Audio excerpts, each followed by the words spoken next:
Hi guys, welcome back again. My name is Afi and I am back again with another video. This video this time is going to be it's going to be about fear.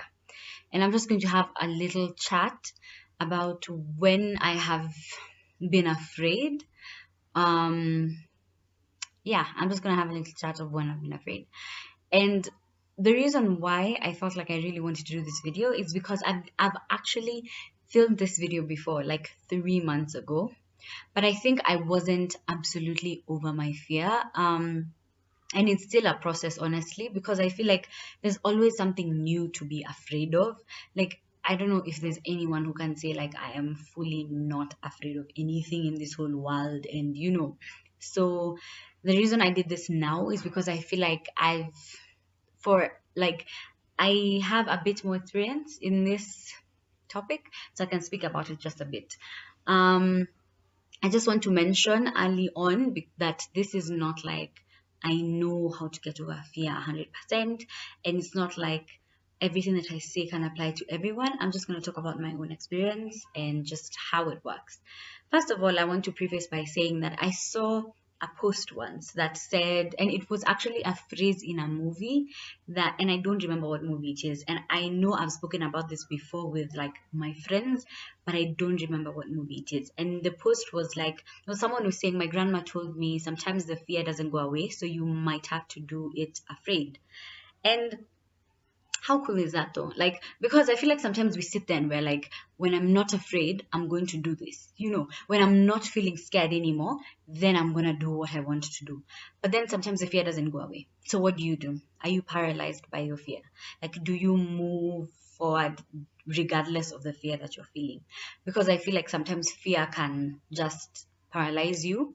When people say like fight or flight, it's not the same thing, but it sort of is actually, because like you either fight, so you move forward, or you just run away from it, so you don't do it.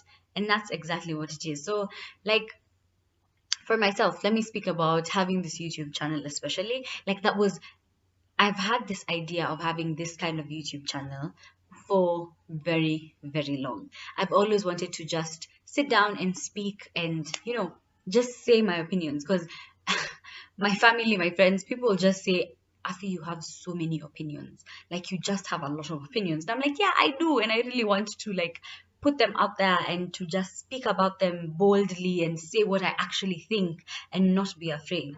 And so for so long, I wanted to do this video, but then I was too scared to ever do it. I was so scared, but more than being scared, I just felt like I don't know if anyone cares about what I'm saying, and I don't know if like I'm going to offend people, because that's another fear, like fear of offending people. That's a big one, because like you don't know whether what you're going to say is going to offend somebody. And I feel like sometimes like we can tiptoe around things, and that's okay. And I think it's only fair to be kind to people even when you're saying things, but then don't be afraid to say your opinions because you think you're going to offend people. So that was a very big fear of mine as well, just fearing that I'm going to offend people, or that my friends will not accept me, or like won't accept these opinions that I have. And I realized that like if I'm being my most authentic self with my friends, then this is not going to be a shock. Like I'm not going to say anything that they have never had me saying. And so that it was sort of like an irrational fear for me, because it like was I because it just brought a thought like, am I being authentic with my friends, or am I putting up this facade so that they can like me? So that was a very big thing as well. So it was just the fear of disappointing people, the fear of just putting myself out there and getting so many like bad responses back. And I feel like that's the biggest thing, because when you say something and you're like, yeah, what I'm saying, like it's what I think, right? But then how will people take it? Is anyone going to be like no and just throw so much hate? And so that was something else I was like afraid of. It was like I'm so scared that someone is going to throw hate my way, and I didn't know how to deal with that, because I'm like, I want everyone to like me. Like I don't think anyone is sitting there being like, oh yeah, I want to make someone not like me. You know what I'm saying? Like, we all want people to like us. And so I was so scared that if I say something, then someone is not going to like me. And that's going to be so sad because I'm going to be like, oh my God, this one person doesn't like me. And, or people like just saying hateful things, or yeah, just stuff like that. And then I remember listening to Simorelli is this band that I absolutely love. It's six sisters, and they have a podcast and they have a YouTube channel, and they're so cool. Anyway, one video they were being asked about hateful comments, and one of them said like, when someone says something, it's either true or not true. Yeah. So if it's true, it's going to offend you. Like you'll feel defensive towards it. But if it's true, it's true. So maybe you should work on that. But if it's not true, it's coming from a person who doesn't even know you. So it doesn't really matter because it's not true. And so that was I feel like that gave me a lot of confidence, which was like, it's fine. Whatever I say, I just have to make sure that I'm not saying things that are not factual, and I have to mention that this is my opinion. I don't have proof of this and stuff like that, because like I can't, if I say things that are not factual, then of course that gives someone a basis to attack me. And it's fine to attack me because it's good to be corrected, and it's a really cool thing. So anyway, so there was that thing of like just being afraid of people's opinions towards me. I think for so long there was, when you live in like a bubble where it's like all your friends like you, your family likes you, everyone you interact with likes you. But then, when you put your life on the internet, then it opens it up for a lot of people to have a lot of opinions about your life and about the things you do and about the way you look and about the thing, just everything. Like there's a lot. So I had to also think about that. So I had to be like, if someone gave me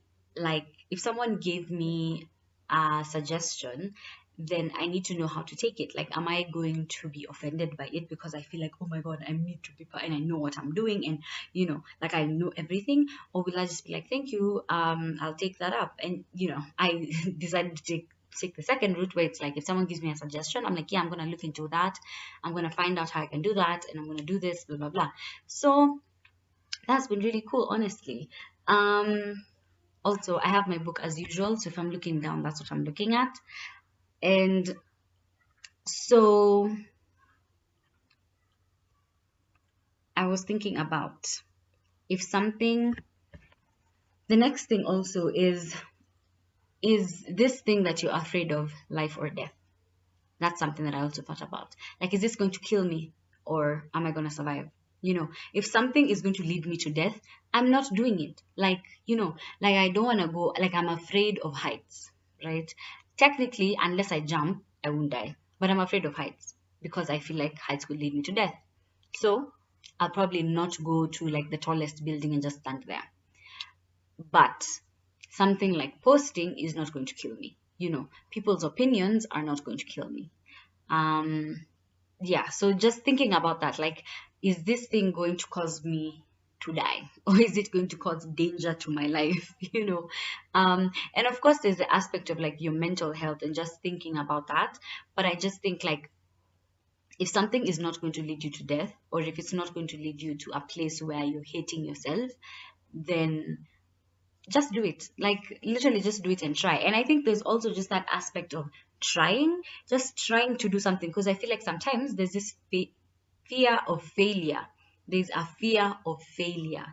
So when you're afraid of failing, sometimes you're not going to do it at all because you're too scared of doing it. And for me, I think that was also a really big thing as well, because I was like, oh my God, what if I post and like no one ever watches and nothing ever happens and blah blah blah and blah blah blah. But I'm like, it doesn't, like, if you try something and it doesn't work, then you just move on. Like you change stuff. I was listening to a podcast actually, and one person said that the best advice she got from her grandfather was that something works until it doesn't. So systems work until they don't. And when they don't work, just change them. So, and then keep trying, and you change and change and change until you find something that works. And that was so cool because I was like, wow. And I've listened to that specific podcast like maybe 5 times now. It's called Couple Things with Shawn Johnson and Andrew East. And it was the episode where they had Maddie and Jimmy coming to speak. And Madilyn is the one who said that her grandfather said that. And so that was very interesting because I was like, wow, yeah, so if something doesn't work, just change it, just change it and keep trying until it works. And if it doesn't work, then just leave it alone. Like you don't have to be scared of failure, because I feel like you're in a better position when you've tried and you've not succeeded than if you haven't tried and your head is like, what if, what if, what if? Because, like, for me, the biggest thing is I don't ever want to live my life and look back and be like, what if I tried doing this? I don't ever want to do that. And I remember a very big song that inspired me was I Lived by One Republic. And that song, like, the chorus basically says, I did it all, I did it all. It just talks about that. And I remember when I first heard the song, I had it on Glee. Oh my god, you guys, I love Glee. Anyway, I had it on Glee the first time I had it, and it was like their last performance. And I remember thinking, when I die, I want to be able to literally, like, I want this song to play in my funeral, first of all. But more than that, I want to be able to relate with it properly. Like, I want to be able to say, I lived, like, I truly did it all. Like, I did the most, and I made my life the best it could have been. And if I was given another chance, I would not do anything differently, just in the sense of, like, living my life to the fullest. And so, yeah, so that was very, very inspiring for me. And it's just been one of those things where I think I'm like, I have to say that I lived. So if I have like an inspiration of something, or if I have an idea, I try it and I try and I try. And if it doesn't work out, I move on. Like, I'm just like, I move on. Cause, like, for example, I was applying for an internship somewhere, and then I did the interview. And I remember, first of all, when I saw this internship, I was so scared. I was like, oh my God, I don't know if I'm ever going to get this thing. I don't know what I'm going to do if I'm not going to get it, blah, blah, blah. So I applied finally. Literally, it was like a day to the deadline. I just applied, and then I got an interview, and I did the interview. And I remember during the waiting period between after the interview and when we were going to get a response, I just remember thinking, I'm not going to get this thing. But even if I don't get it, I'm going to be fine. And I've gotten the experience of having an interview, and that's something that I really, really needed, because I'd been praying for, like, just to know the whole setup of an interview, because I'd never been in that kind of place. And so I remember thinking, I actually, very high chances I'm not getting this internship, but then I'm so glad that I managed to do this application. I'm so glad that I went through to the interview, and that I just had that experience. Then we got like communication back, and I was basically told, you've been selected to be a volunteer, which means then I didn't get the internship, but I've been allowed as a volunteer. And so that was really, really sad. I was so sad that I didn't get the internship, even though I knew, like, I felt it in my spirit that I wasn't going to get it. But I was so sad because it's something I actually really wanted to do, and I felt like it would be such good experience, just, work experience. So I felt like it was going to be so good, and I really wanted, and this is this place that I was going to do an internship at is somewhere that I actually really, really like. It's something I'm very passionate about. And so it was sad that I didn't get in. But then I was sad for a few days or a few hours. I can't even remember, but I was sad for a while. Then I was like, God, I knew this. I knew I wasn't going to get in. So why was I sad? It's just maybe because it was something I really, really wanted. It's not that I didn't want it, even though I felt like I wasn't going to get in. And so I was sad, but then I was also just like, wow, I got that experience. I went through that, and I'm a volunteer for it. So because I'm passionate about what that organization does, I still get to work with them. Maybe not in the capacity that I wanted to, but I still get to work with them. And so, yeah, so that's what happened. And so I said that story because the aspect of fear comes in a lot, because it was just like, oh my, because then even when I was feeling sad, it was more like I was just like, I feel like a disappointment. It was just that feeling of being a disappointment because I didn't get in. But then, like, I'm not worse for not having that internship. You get, like, just in that sense of, like, I tried to do it, I didn't let my fear hold me back. That's one. So I tried and I made it through and I did the interview. So I gained that experience. And I also felt that nervousness of being like, oh my God, am I going to get this? Am I going to? Am I not? Am I going to? Am I not? And then I also got rejected, which is something that actually I saw somewhere. Oh, I can't remember where I saw it, but I remember somebody saying, like, put yourself in places that you can get rejected, like create atmospheres for rejection for yourself, because what that does is it builds your character and it just helps you learn more. And so just getting that rejection sort of was really, really hard, because it's a rejection, it's still going to hurt, like that's still painful. But then it taught me a lesson, and then the fact that I know that I'm not worse for not having this internship doesn't, like, gave me just a bit of comfort, because I was like, it's fine, I am okay, like it's not too bad. Wow, I'm seeing this video is getting really, really long, but I just wanted to talk about a fear of opening up to people as well. um this I think this one is really, really big, as because, like, sometimes it's hard to make friends because you don't know who you can trust and who you can't trust, and then not everyone deserves to know you like that. I actually speak about that in my vulnerability video, so I'm going to link it down below. And yeah, so not everyone deserves to know you like that, but then there's that fear of opening up, absolutely, because, like, you're too scared to do anything, like you're just scared. That's it, you're just scared. And so with this, I have like a story, but basically just being in the position of opening up myself to people has been so hard, because I am the kind of person who never actually knows when someone is their friend until they are their friend, and then you're like, oh wow, we're friends.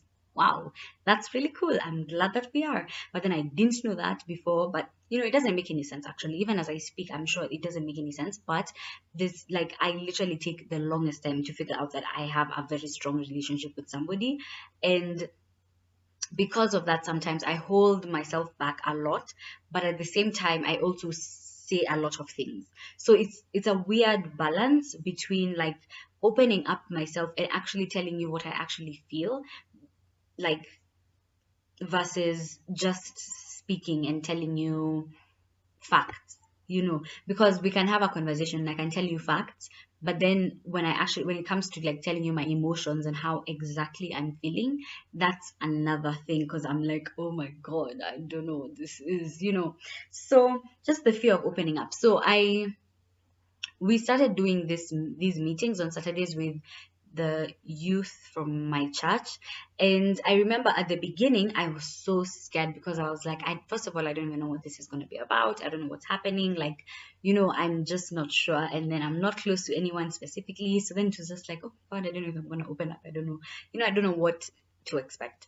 And so I was so scared of just, like, telling things and saying things about myself, and, like, actually, giving my heart, sort of.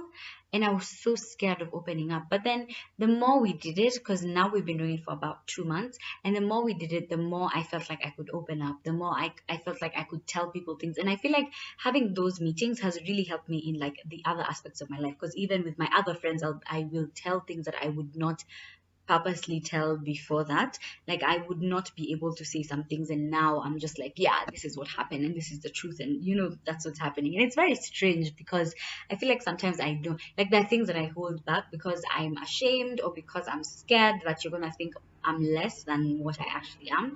But then it's like, if someone thinks that about yourself, about you, then they're not your true friend, and so it's fine.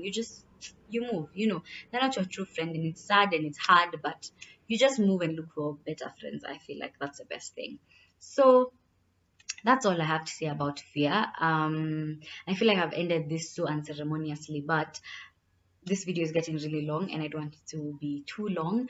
But yeah, so it was just about fear.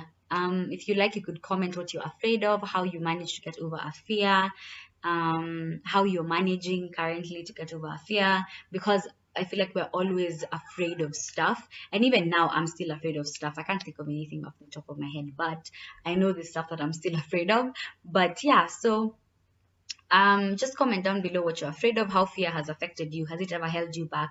Did it ever like give you energy to move forward? Because that reminds me of Divergent, when Trace is like, fear doesn't break her down, it's actually like sort of propels her to be better. And so that's really cool. Anyway, yeah, so just comment down below about your fears.